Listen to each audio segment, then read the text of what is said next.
नमस्कार दोस्तों, एक बार फिर से स्वागत है आप सभी का आपके अपने YouTube चैनल BN आयुर्वेदा में। मैं डॉक्टर शक्ति सिंह आज आपसे बात करने वाला हूं हेयर फॉल की समस्या के बारे में। तो दोस्तों, हेयर फॉल की जो समस्या है वो आम तौर पर आजकल आधुनिक काल में बहुत ही सहज रूप से देखी जा सकती है। यह महिलाओं में, पुरुषों में, सभी एज के लोगों में देखी जा सकती है। और इसके कारण जो मुख्य कारण है वो है हमारी डाइट, हमारा लाइफस्टाइल, पोल्यूशन या फिर और भी बहुत सारे कॉस्मेटिक प्रोडक्ट्स जो लोग आजकल अपने बालों में यूज करते हैं। इसका एक मुख्य कारण स्ट्रेस और एंजाइटी भी है। स्ट्रेस या एंजाइटी की वजह से भी जो हेयर फॉल है वो होना बहुत ही एक सहज रूप से होने वाली बीमारी हो गई है।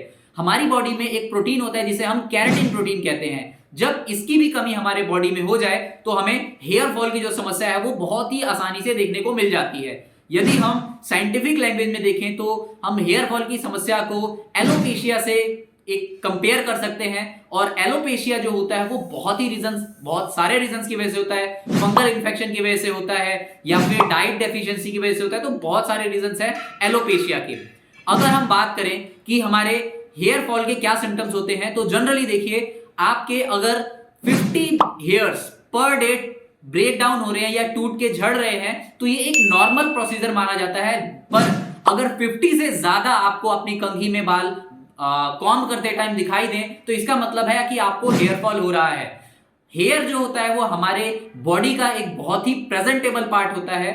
जिसके हेयर्स फॉल हो रहे हैं उनमें कॉन्फिडेंस की जो कमी है वो बहुत ही आराम से देखी जा सकती है। तो हेयर जो है वो हमारे बॉडी में उनका और तो कोई काम नहीं है, ये कॉस्मेटिक यूज के लिए ही होते हैं, परंतु ये हमारे कॉन्फिडेंस को बनाए रखने में बहुत ही ज्यादा हेल्पफुल होते हैं।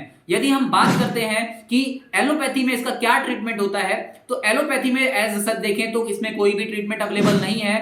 डॉक्टर सिर्फ अलग अलग तरीके के ऑयल्स या अलग अलग तरीके के सोप वगैरह एडवाइस करते हैं या फिर हमारे डाइट मॉडिफिकेशन करवाते हैं, केराटिन वगैरह देते हैं, मिनॉक्सिडिल दिया जाता है। परंतु इनका अगर हम देखें तो एज सच उतना ज्यादा कोई बेनिफिट नहीं है।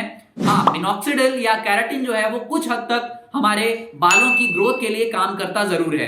अगर हम बात करें आयुर्वेद की तो आयुर्वेद में बालों को झड़ने से रोकने के लिए बहुत सारी ऐसी दवाइयां हैं, बहुत सारी ऐसी औषधें हैं जिनका वर्णन हमें मिलता है। उनमें से एक है शिकाकाई, सतरीठा या फिर और भी कहें जिन जो हमारे ड्राई फ्रूट्स होते हैं। ड्राई फ्रूट्स में भी काजू, किशमिश, बादाम, इन सब के अंदर हमारा जो ऑयल प्रेजेंट होता है वो ऑयल हमारे हेयर फॉल को रोकने में बहुत ही ज्यादा मददगार होता है। इसके अलावा गोक्षुर या वात शामक जो औषधियां होती हैं उनसे सिद्ध तेल जो होता है उसका यूज करके भी हम अपनी हेयर फॉल की समस्या को रोक सकते हैं। तो दोस्तों, हम अपने लाइफस्टाइल को चेंज करके एंजाइटी और स्ट्रेस को थोड़ा सा साइड हटा के या अपने डाइट की मॉडिफिकेशन करके हम अगर इस हेयर फॉल की समस्या से निजात पाना चाहें तो बड़े आराम से पा सकते हैं। और आयुर्वेद में इसके बहुत सारे रिजल्ट्स देखे गए हैं कि आयुर्वेदिक मेडिसिन से कई लोगों को हेयर फॉल की जो समस्या है उससे निजात मिली है। और यदि हम बात करें कि इन्वायरमेंटल फैक्टर, तो इन्वायरमेंटल फैक्टर भी हेयर फॉल में बहुत ही बड़ा रोल प्ले करता है। यदि हम अपना इन्वायरमेंट चेंज करते हैं, हमारा